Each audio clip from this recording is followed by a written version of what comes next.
Je voulais vous faire une petite vidéo concernant les deux obstacles majeurs au marché des crypto-monnaies. Pour moi, il y a vraiment deux problématiques qui font que la grande adoption, elle n'est pas pour tout de suite. La problématique sécuritaire et la problématique technique. On va commencer par la problématique sécuritaire. Quand on s'intéresse au marché des crypto-monnaies, on comprend un petit peu cette idée de décentralisation où il va falloir ne plus avoir d'intermédiaire de confiance entre toi et ton argent. Si tu passes par une plateforme comme Binance, ok, tu es dans le marché des crypto-monnaies, mais en fait, tu as toujours cet intermédiaire de confiance. Et finalement, si Binance a un problème, tes fonds qui sont sur Binance, ils ont un problème. Il suffit de regarder ce qui s'est passé avec FTX. Tout le monde pensait qu'FTX, c'était une plateforme sécuritaire. Tout le monde pensait qu'en fait, ça pouvait pas faire faillite parce que c'était la deuxième plateforme du marché. Et en fait, du jour au lendemain, on pouvait plus retirer les fonds. Là, c'est complètement catastrophique ce qui s'est passé. Ils faisaient n'importe quoi avec les fonds des clients. Donc, on ne pouvait pas faire confiance à un acteur comme ça. Alors oui, c'est un cas peut-être isolé, mais globalement, l'idée, c'est de sortir ces fonds des plateformes d'échange pour pouvoir être pleinement propriétaire de ces crypto-monnaies, les passer sur une clé Ledger par exemple, ou un trésor, ou un wallet décentralisé, ce qui nous permet d'avoir vraiment accès à nos fonds. Pour info, la clé Ledger, c'est une petite clé qui va te permettre d'avoir accès à tes crypto-monnaies qui sont stockées sur la blockchain. Elles ne sont pas stockées dans la clé, donc si jamais tu as un problème avec ta clé, c'est pas grave.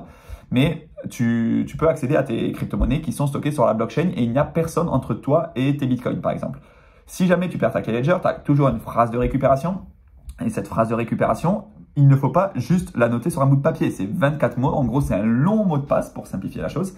C'est un long mot de passe que tu ne peux pas simplement noter sur un bout de papier. Si tu notes sur un bout de papier et que tu le laisses chez toi, en fait, l'encre, elle peut s'effacer. Tu peux te faire cambrioler, ça peut brûler, tout peut se passer avec une simple phrase notée sur un bout de papier si tu le laisses en plus à côté de ta clé Ledger. Donc, la première chose à faire déjà, c'est par exemple de séparer 12 mots d'un côté, 12 mots de l'autre. Mettre 12 mots sur deux feuilles différentes, peut-être en laisser chez toi et chez quelqu'un d'autre de ta famille ou chez un ami de confiance ou dans un coffre-fort en banque, etc. Séparer la phrase de 24 mots. Ensuite, tu peux aussi mettre ta clé Ledger et tes phrases dans un coffre-fort dans une banque. Si là, tu as un intermédiaire de confiance mais auquel tu fais vraiment confiance, tu peux utiliser cette manière. Tu peux utiliser un processus de multisig, c'est-à-dire pour débloquer des fonds, il va falloir que par exemple 3 personnes sur les 4 autorisées puissent signer une transaction pour pouvoir débloquer des fonds. Ça, il y a des processus comme ça qui existent. Et les gens qui ont beaucoup de dollars investis dans le marché des crypto-monnaies utilisent ce système. Il y a différentes choses à mettre en place. Tu peux aussi marquer ta phrase sur une plaque en métal en perçant des petits trous, etc. Comme ça, ta phrase, elle va résister aux intempéries, à l'eau, aux incendies. Donc là, c'est le premier enjeu, c'est la notion de sécurité. Si on veut vraiment se décentraliser, sortir des plateformes d'échange, il va falloir prendre à cœur cette notion de sécurité et de détenir vraiment soi-même ses cryptos. Mais je pense que, honnêtement, le grand public n'est pas prêt pour ça. Moi, je suis prêt à ça, mais il y a beaucoup de personnes de mon entourage qui ne sont pas prêts à faire autant d'efforts pour sécuriser une partie de leur argent. Normalement, les gens mettent à la banque, font confiance à une banque, et puis c'est tout. C'est vraiment, ça s'arrête là. Après, les gens font confiance aux banques. Les banques françaises, c'est les grosses institutions, mais on n'est jamais à l'abri d'une banque qui ferait faillite.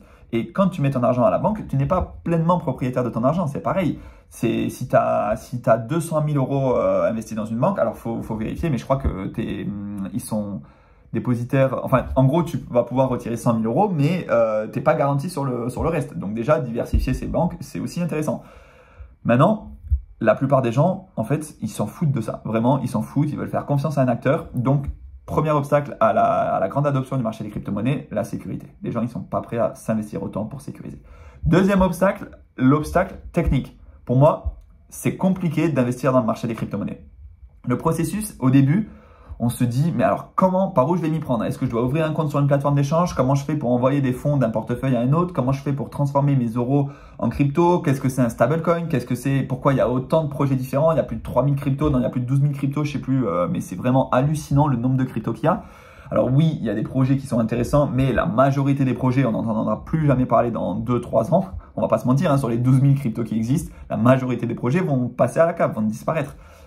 Et globalement, envoyer des fonds, par exemple, d'un portefeuille sur Binance à sa clé Ledger sur une blockchain, ne pas se tromper d'adresse, ne pas se tromper de blockchain, envoyer vraiment de manière sécuritaire, payer des frais de transaction, etc. Ça, c'est pareil, c'est des gens, la majorité des personnes ne sont pas prêts à s'investir autant.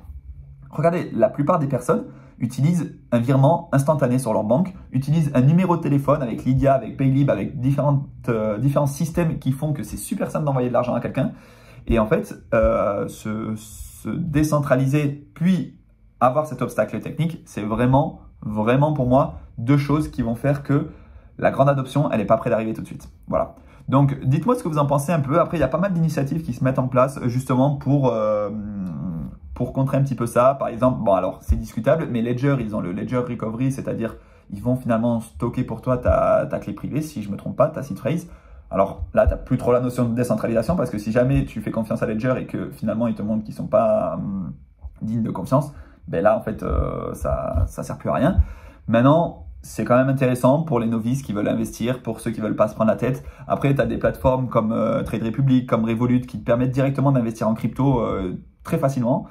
Certes, c'est comme les plateformes d'échange, tu ne vas pas être propriétaire pleinement de tes cryptos, mais au moins, ça permet aux gens de se mettre un petit peu dans le marché des crypto-monnaies, de comprendre un petit peu ce que c'est.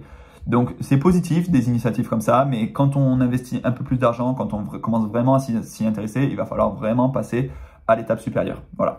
L'initiative qui me paraît bien, moi, c'est des plateformes comme Swissborg, qui sont quand même des exchanges centralisés, comme Binance, comme Coinbase, etc., mais qui sont quand même beaucoup plus simples d'utilisation. Et pour moi, c'est ce genre d'acteur qui peut faire la différence pour permettre aux débutants d'investir. Voilà, donc dites-moi ce que vous en pensez un petit peu concernant ces deux obstacles de sécurité et cet obstacle technique, et quelles sont les initiatives que vous connaissez qui se mettent en place pour justement permettre la grande adoption. Voilà, on se retrouve très bientôt pour une prochaine vidéo. Ciao!